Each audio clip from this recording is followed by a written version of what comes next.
તો આપણા ગુજરાત સૌરાષ્ટ્ર કચ્છ કાઠિયાવાડની પરાગભાઈ કહેવત છે કે ખવડાવીને ખાય તો ઠાકર રાજી થાય.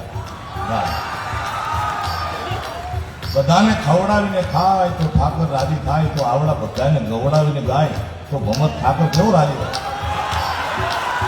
તમારી તૈયારી છે ને મારા હાલો બધા ભેગા થઈને ગાય.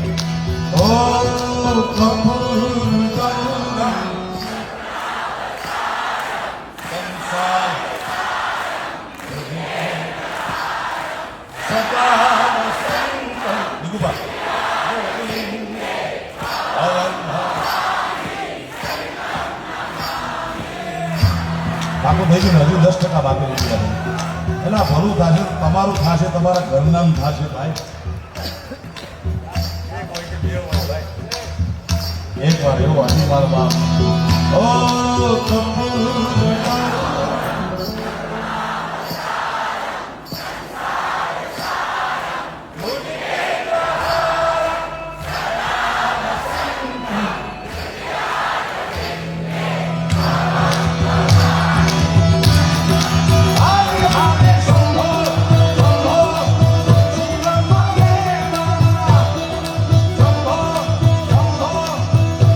શ્લોક નો આવડ્યો હોય એ શંભુમાં મારા ભેગા જોડે જાઓ.